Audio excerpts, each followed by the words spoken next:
Pembunuhan Khalifah Uthman bin Affan radhiyallahu anhu merupakan satu titik hitam dalam sejarah kerajaan Islam.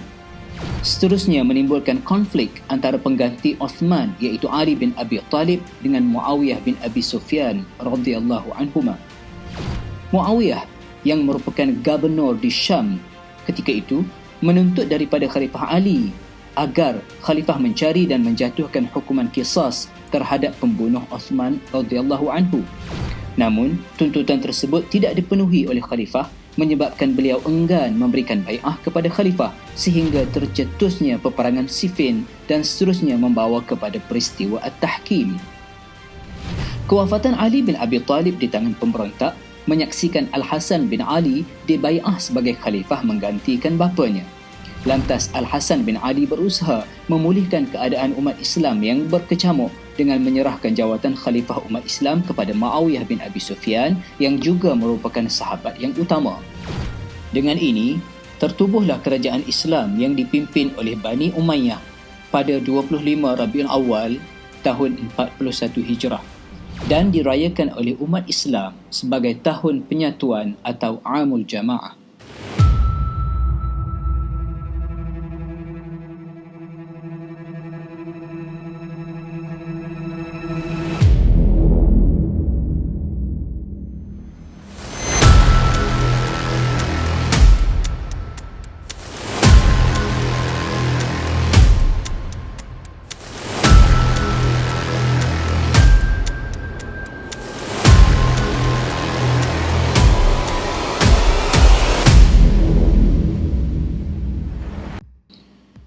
Nama Umayyah digunakan bersempena Umayyah bin Abdus Syams bin Abdul Manaf, salah seorang pemimpin terkenal di zaman jahiliyah.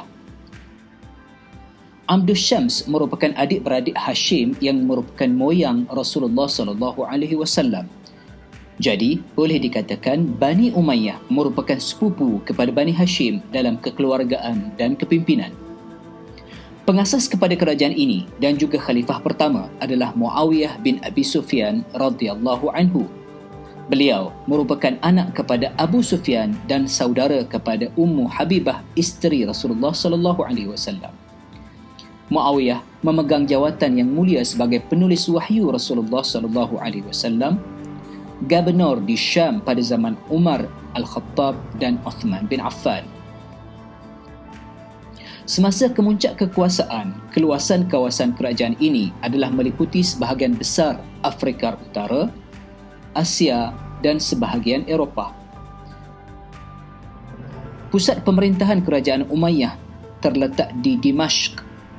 Pada masa itu terletak dalam negeri Syam. Kerajaan ini memimpin umat Islam selama 92 tahun di bawah pemerintahan 14 orang khalifah yang diakhiri oleh Khalifah Marwan bin Muhammad bin Marwan bin Al-Hakam atau dikenali sebagai Marwan kedua.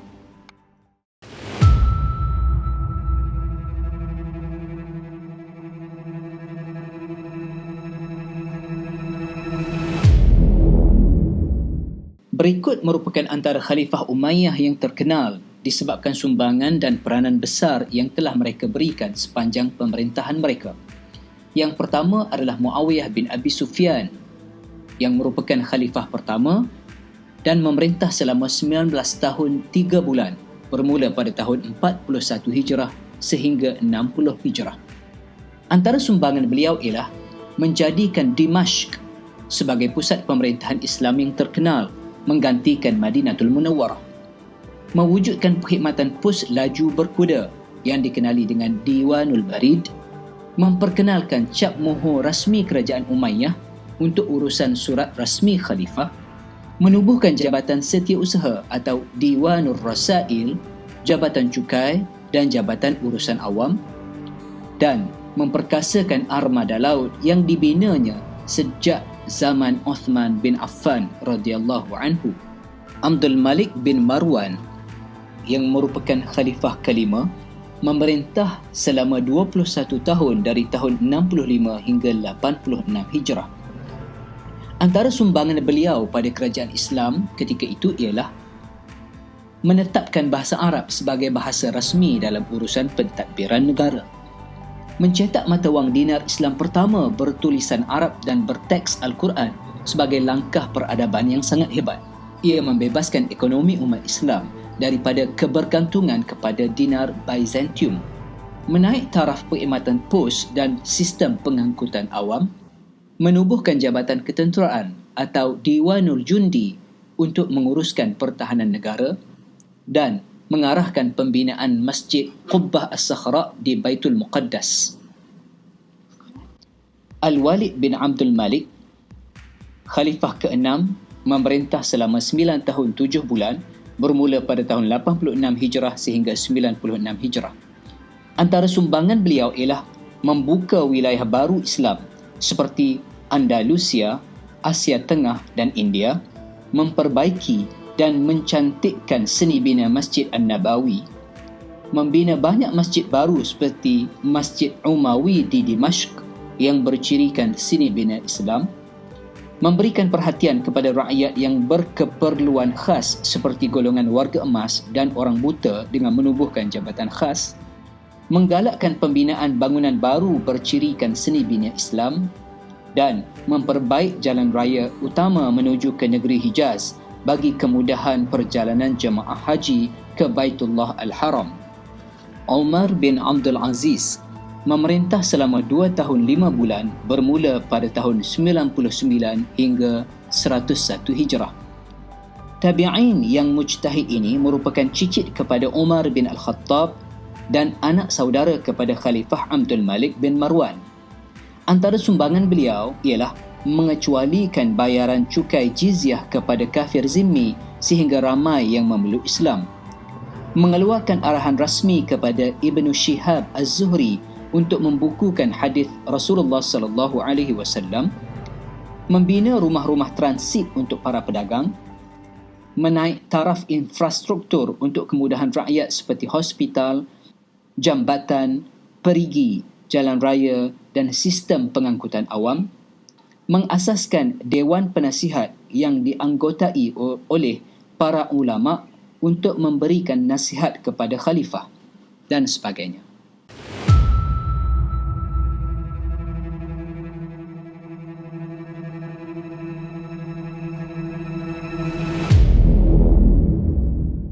Kerajaan Umayyah muncul sebagai satu kuasa besar dunia pada ketika itu, terutama di zaman keemasannya, dengan penguasaan wilayah-wilayah baharu sehingga ke Andalusia di sebelah barat, Asia Tengah, India di sebelah timur dan Afrika Utara. Kenyataan ini tidak dapat dinafikan. Kegemilangan kerajaan ini dipengaruhi oleh beberapa faktor, iaitu faktor agama, politik, ekonomi, pendidikan, ketenteraan dan faktor sosial. Faktor agama. Khalifah Al-Walid bin Abdul Malik telah menyediakan fasiliti keagamaan yang lengkap dengan membina dan menaik taraf institusi masjid seperti Masjid Umawi dan Masjid Nabawi, telah menyebarakkan aktiviti keagamaan. Begitu juga zaman Khalifah Umar bin Abdul Aziz yang memberi sepenuh galakan kepada pengajian Al-Quran dan hadis Rasulullah sallallahu alaihi wasallam telah membangkitkan keimanan yang tinggi dalam kalangan rakyat. Faktor politik.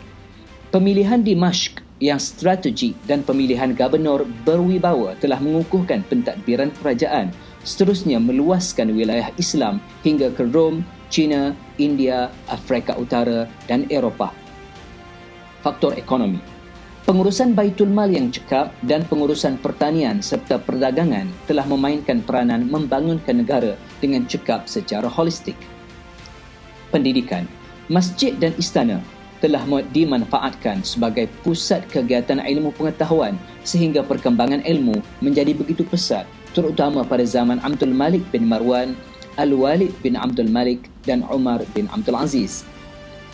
Ketenteraan. Pasukan tentera Islam begitu berdisiplin disebabkan semangat jihad dibantu dengan kemudahan pengkalan tentera dan kapal perang yang canggih serta adaptasi strategi peperangan daripada bekas kuasa besar dunia seperti Parsi telah mengukuh dan memperluaskan wilayah kekuasaan Islam. Faktor sosial.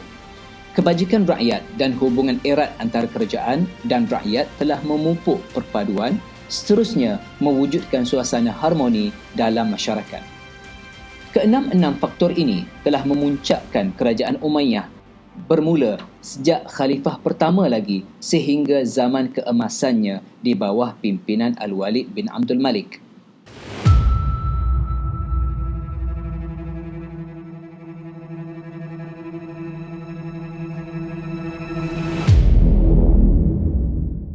Namun, kerajaan Umayyah mula menunjukkan kemerosotan sehingga akhirnya runtuh pada tahun 132 Hijrah di tangan pemberontakan Bani Abbasiyah dan puak Syiah. Antara faktor yang menyumbang kepada kemerosotan kerajaan ini ialah faktor politik seperti perebutan kuasa dalam kalangan anggota keluarga khalifah dan pemberontakan golongan yang memusuhi kerajaan seperti Bani Abbasiyah, Syiah dan Khawarij telah melemahkan struktur pemerintahan sehingga membawa kepada kejatuhan total kerajaan Umayyah. Faktor sosial seperti sikap asabiyah kabilah dan diskriminasi sebahagian khalifah terhadap golongan Mawali.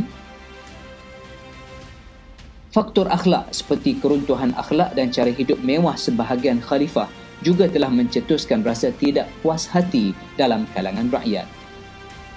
Sebagai iktibar atau pengajaran daripada tajuk ini, kita hendaklah memartabatkan ajaran Al-Quran dan As-Sunnah dalam urusan kepimpinan, mencontohi sifat-sifat mulia para khalifah Islam, menjaga hubungan baik antara pemimpin dan rakyat, menjaga kebajikan sesama rakan, memiliki semangat jihad yang tinggi dan meningkatkan ilmu pengetahuan agar seluruh hidup kita terarah kepada jalan yang diradai Allah Subhanahu wa taala dunia dan akhirat.